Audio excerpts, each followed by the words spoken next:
Sarah and I and our son Aiden had a chance to escape the oppressive July heat of the Central Valley of California to visit the much cooler environs of Santa Cruz, which has been a popular resort area of over a century. Of course, we visited places of historical interest too. Oh, you've seen this first fingerboard location. What fingerboard? Skateboard.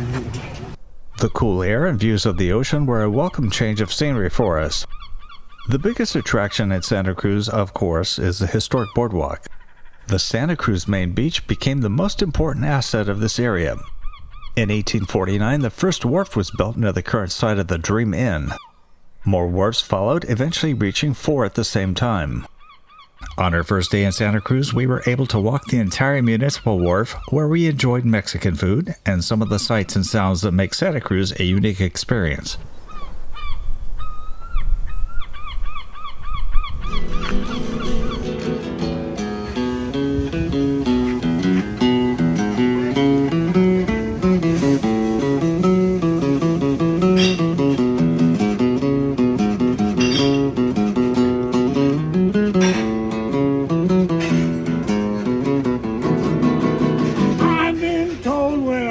Kiss a girl, they take a trip around the world. Hey, hey, everybody. Hey, hey. Hey, hey.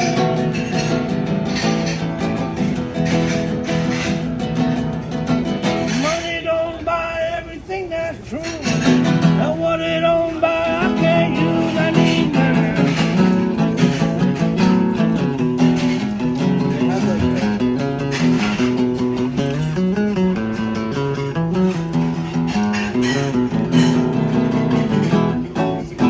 Of course, there's plenty of places on the wharf to shop for souvenirs, mostly attire with Santa Cruz logos. The next morning, we got some beach time in at the secluded shark fin cove north of Santa Cruz. It's a no-brainer as to why they named this cove after the fin of a shark, but to get there we had to cross over the now abandoned tracks of the Ocean Shore Railroad that carried tourists to Santa Cruz aboard the Suntan Special between San Francisco and Santa Cruz. These are the 1907 tracks built to bring in the tourists. Now this is really cool. The surf comes up through this hole in the rock. It's like a pirate cave. Arr. We are on the Barbary Coast. No. Look at that. Looks like it'll split right down the middle. Yeah.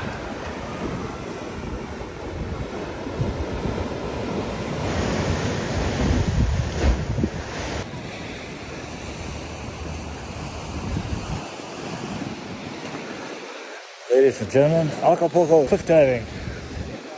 Just kidding. So this is the other side of that tunnel.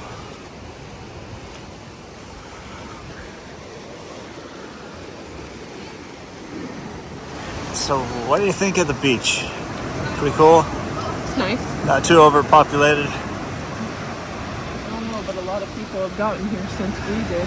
Yeah. A little ways up Highway 1 is the small coastal village of Davenport, where 650 live, and some restaurants serve meals. Somebody's got some nice cars. Parked here in Davenport. Wish I could say that was my ride, but I would be lying to you. I wanted to check out the Davenport jail, which was built in 1914 out of Portland cement manufactured nearby. The plaque on the wall suggests that the jail wasn't used much, but a story in the Santa Cruz Evening News from 1918 noted that one of the many Mexican workers who journeyed to Davenport in search of a job at the cement plant was jailed here for not producing the right paperwork. The Davenport jail ceased operations in the 1930s when a new county jail was built in Santa Cruz. Board made out of cement. A local cement factory here. I can't see it. Davenport was transformed by the Santa Cruz Portland Cement Company's construction of a massive cement plant in 1905.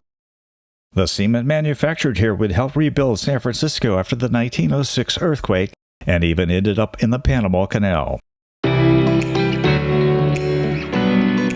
It was about 1 o'clock on Saturday, so we knew that our chances of finding a parking spot near the boardwalk were slim to none. It was already swarming with people, but then again, it's always been this way, even in the 1940s.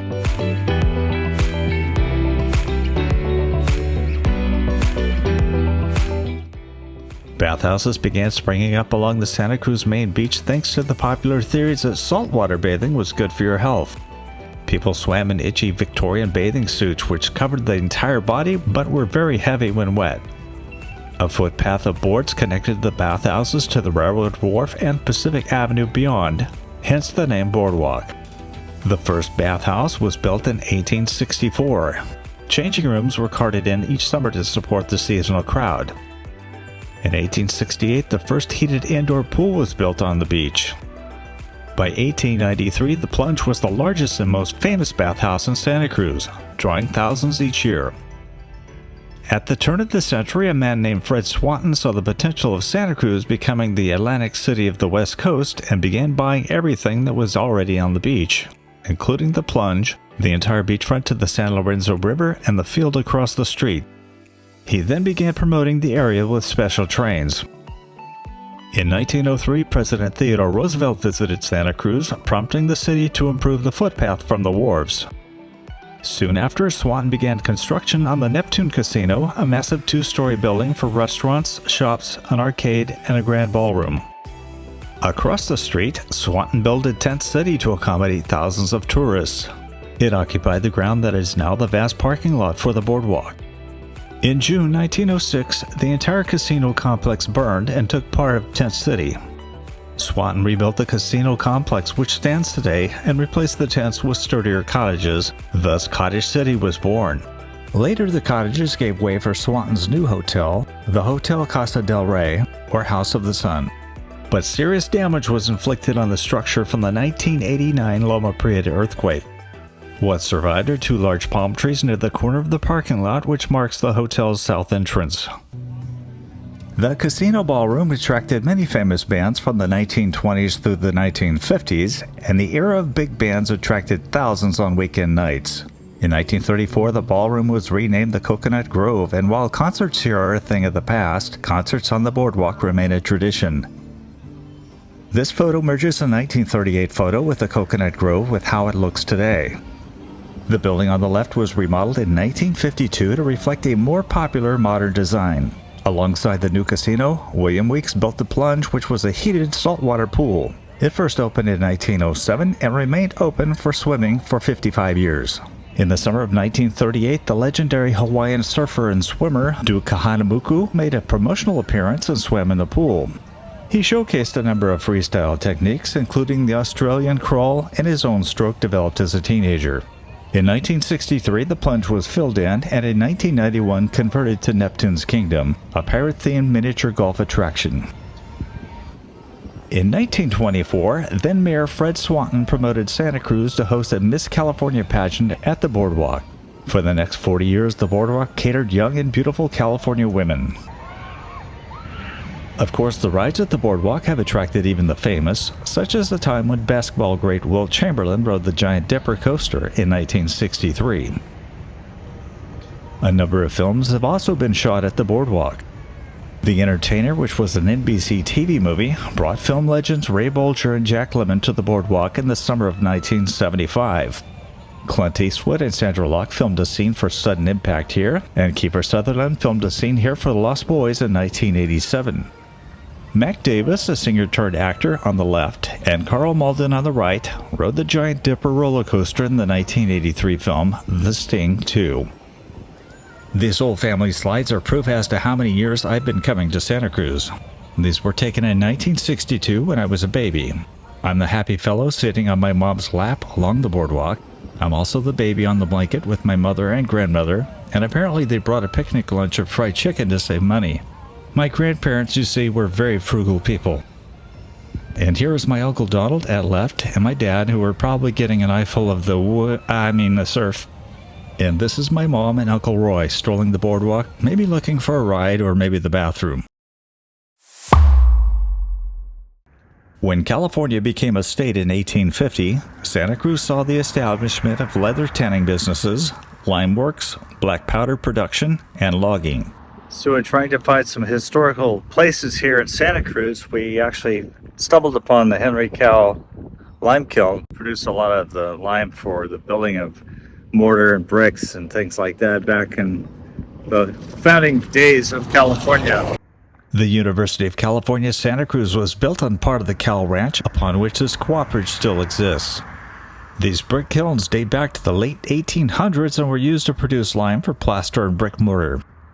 The process involved heating lime rock up to 2,000 degrees and cooking it for 3 to 5 days to release the carbon dioxide gas into usable lime. Not too exciting. Since the Santa Cruz beach was way too crowded, we went back to our room at the Comfort Inn that afternoon of July 13th. As I headed down to the motel pool ready for a swim, little did I know that presidential history was about to be made some 2,200 miles to the east. We overheard a man tell a friend that Trump had just been shot. Take a look at what happened.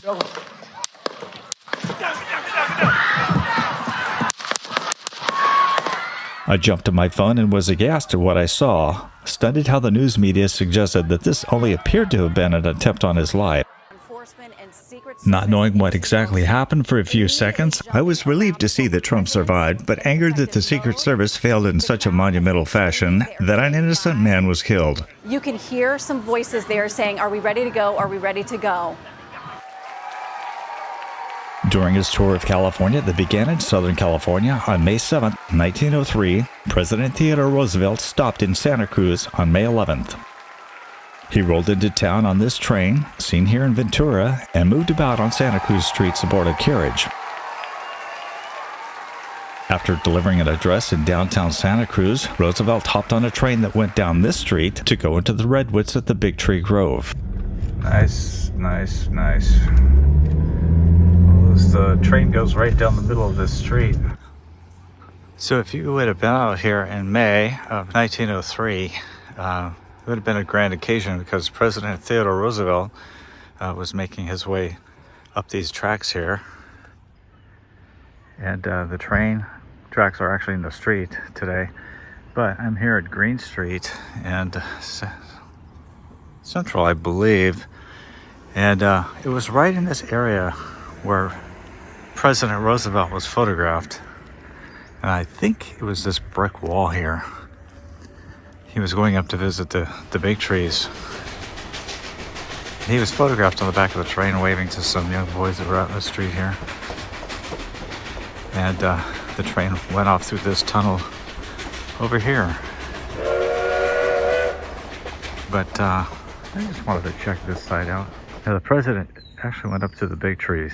He really liked what he saw up there, and it helped to instigate the founding of the Henry Cowell State Park. However, 4 days later, he'd be in Yosemite, standing on top of Glacier Point with none other than John Muir. So a little bit of historical trivia right here in Santa Cruz. Santa Cruz is filled with these beautiful old houses. Houses that Theodore Roosevelt would have seen when he was here. It's very reminiscent of that turn of the century period. On Sunday, we drove to Felton to visit the big Redwoods where Roosevelt visited, now the Henry Cowell Redwood State Park. It was in this grove that the president and his party were treated to a grand picnic lunch.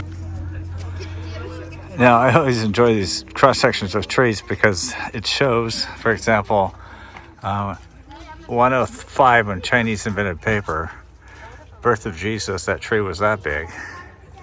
And then we come down to the Magna Carta, birth of Shakespeare and Galileo, Pilgrims arriving at Plymouth Rock. We're coming down to 1934 when this tree fell in Humboldt County. Crazy. I think that something can live that long. We ducked into the visitor center and enjoyed some of the interesting displays of animals and some of the history of the park. For example, Henry Cowell was worth $3 million at his death in 1903. The Cowells made their fortune from their lime plant in Santa Cruz County. Although sometimes dubbed a lime baron, Henry Cowell also raised cattle and other livestock, farmed, dealt in real estate, and sold water rights and made loans. This display goes over just how dangerous making lime was, and an example of some of the bricks used to line the kilns imported from Scotland and England with the names of the manufacturers imprinted on them.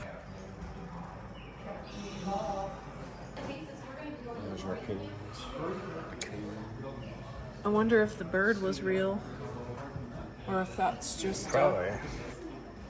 Can you preserve birds? We found that Sunday is also a busy day for the park, with lines of visitors just to get in. So that tree right there is a giant tree.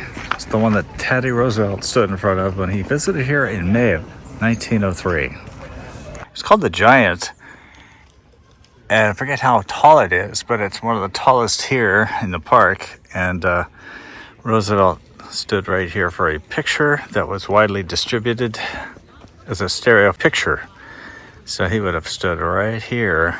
Roosevelt noted that these were the first redwoods that he had seen and congratulated Santa Cruz on saving them over the lumbermen's objections that preservation destroyed American industry.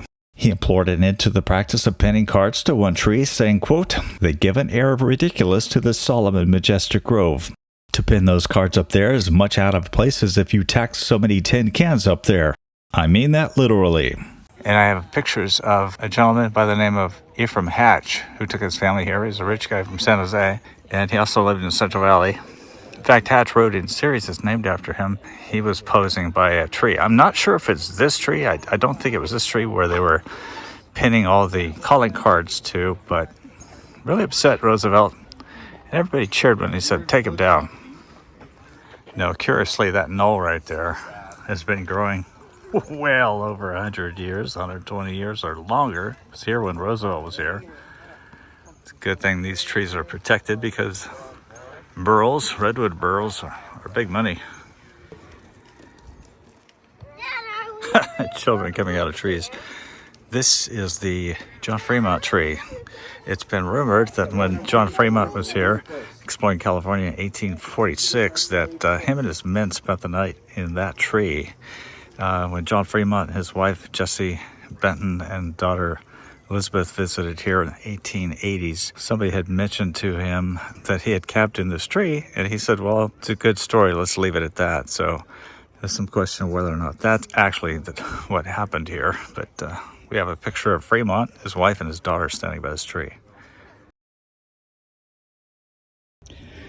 So here's a plaque, the Lieutenant John C. Fremont tree. He engaged in surveying here on the shortest route between the Atlantic and Pacific Ocean and camped here on February 25th, 1846. It always upsets me when they misspell words like this on a plaque. Come on.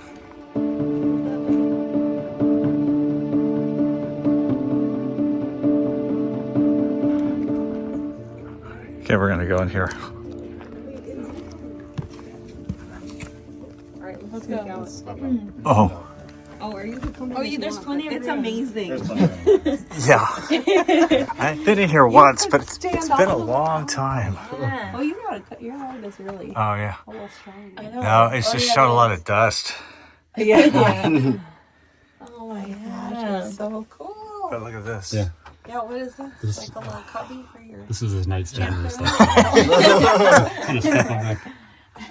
Well, I have no doubt somebody slept in here. Yeah. Probably some hippies. Charles Manson or something. Oh, geez. That's really cool. It's not, well, actually, you could sleep several guys in here. I mean, that's the thing. Our whole family can fit in here. Like, No problem. Yeah. oh, there she is. It goes up there quite a ways, huh? About 10 feet, maybe? Not even. That's so amazing. All right, I'm coming out. Are you videoing? Funny, being in a tree here, it's probably, I mean, you could sleep a number of people in here. It's perhaps tall tales that John Fremont and his men stayed here, but it's a great story, isn't it, to think that some men slept here in 1846 while they were exploring California. Just who was John C. Fremont? Known as the Pathfinder in the 1840s, he led 5 expeditions into western states. During the Mexican-American War, he was a major in the U.S. Army and took control of California from the California Republic in 1846. He also led massacres against indigenous tribes on the Sacramento River, Klamath Lake, and the Sutter Buttes. Fremont became a wealthy man during the California Gold Rush, and in 1850 was elected as one of the first 2 U.S. senators from the new state of California. At the beginning of the Civil War in 1861, he was given command of the Department of the West by President Abraham Lincoln. He was eventually relieved of his command by Lincoln for insubordination. In 1864, Fremont was nominated for president by the Radical Democracy Party, a breakaway faction of the abolitionist Republicans, but he withdrew before the election. After the Civil War, Fremont lost much of his wealth in the unsuccessful Pacific Railroad in 1866, and he lost more in the Panic of 1873. Fremont served as the governor of the Arizona Territory in 1878, but resigned in 1881. He then moved to New York City, where he died in 1890 as a destitute man. A fallen giant. Trees fall just like people fall. Check this tree out. Multiple trunks growing out of one base.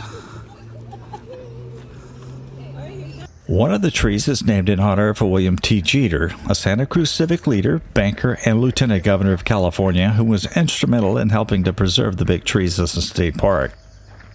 He died in 1930 and is entombed in a Santa Cruz mausoleum.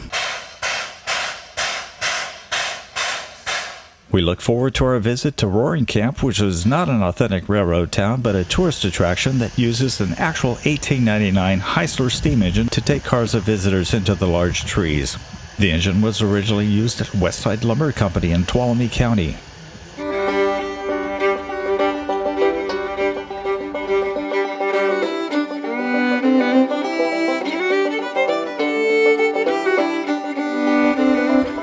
Thanks to Sarah's booking us ahead, we're going to ride the train. It's not a historical thing that I'm aware of, other than the fact that the steam train is historic itself. Yeehaw! Yeehaw. That's a train, not a horse.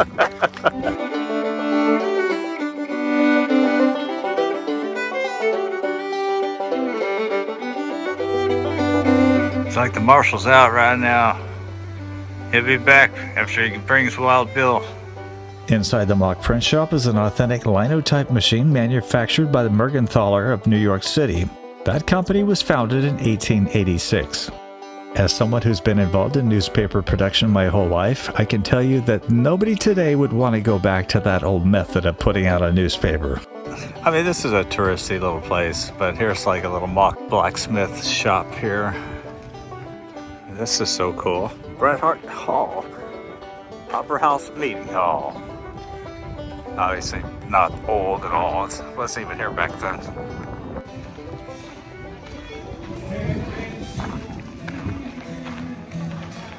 General store over here.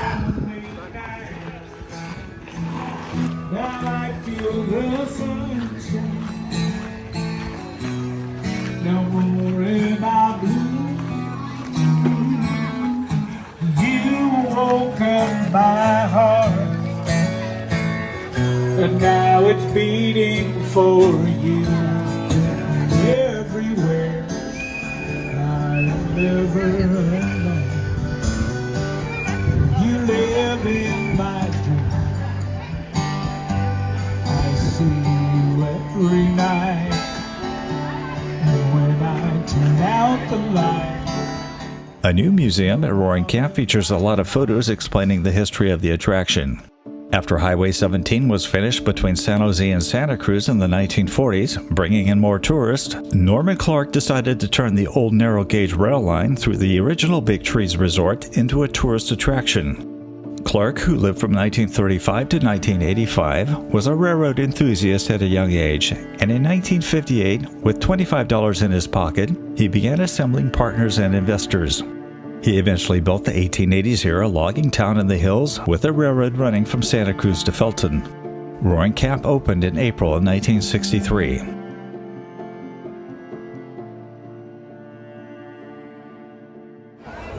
What would a train depot be without a potbelly stove? This one from Washington Stoveworks.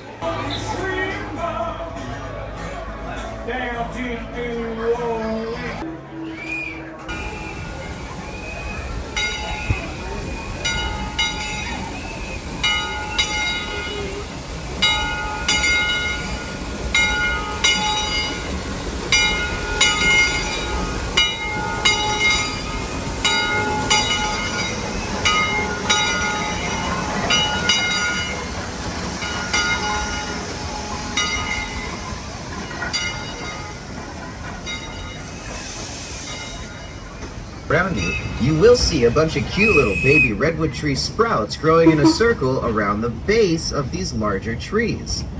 Well, that's the root system of that tree getting ready for that tree to fall over. Once the original tree falls over, the roots then send all of their energy to those cute little baby redwood tree sprouts.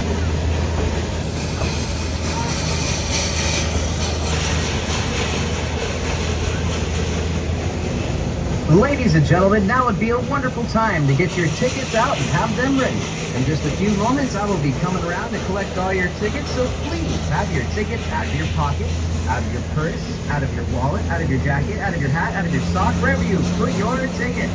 Please have your ticket out and ready, and I'll be right with you. Tickets, please. Thank you.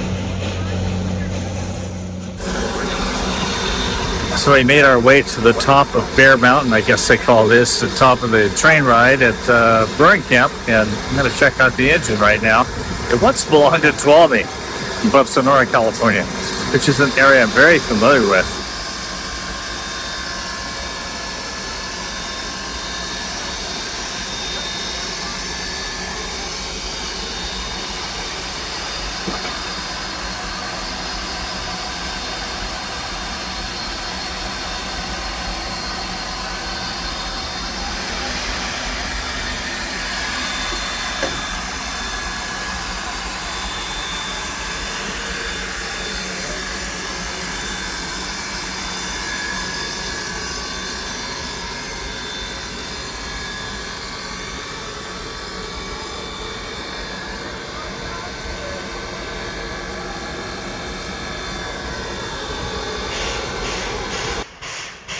Trains have been an important part of the history and development of Santa Cruz and began in a day when transportation was harder to come by. The train line enabled San Franciscans to ride the rails down here for a good time. And by the way, tourists can still ride diesel trains that run from Felton to the Santa Cruz Beach Boardwalk. The crows are having a fit up here. Seems like wherever I go, crows are having a fit.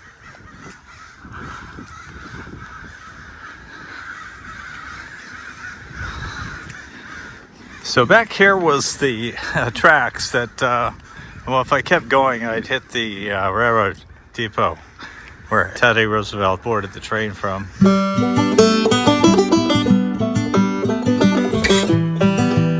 In my research of Santa Cruz, I found some other interesting things that I'm going to share with you. The legendary Buffalo Bill, William Cody himself, brought his Wild West show to Santa Cruz on 3 occasions, once in 1910, 1914, and 1915. This is an advertisement that appeared in the Santa Cruz newspaper to sell tickets.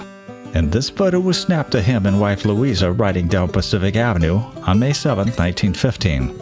It would be his last trip to Santa Cruz, for he died on January 10, 1917.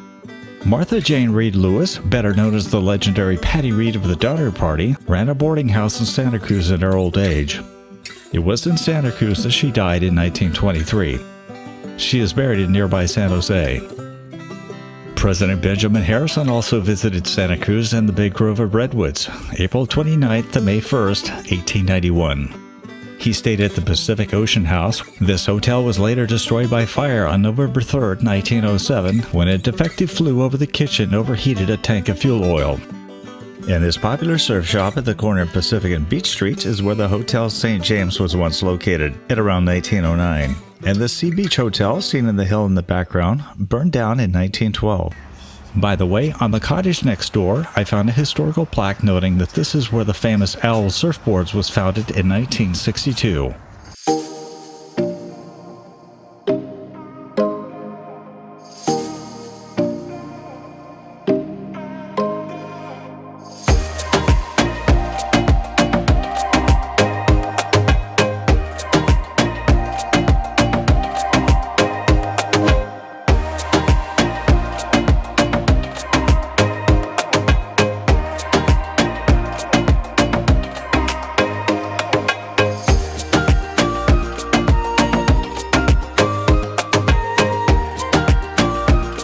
Hey, so I think that's going to wrap up this episode of History Hunters. I hope you enjoyed learning a little bit more about some of the history here at Santa Cruz. Tell us if you've been here.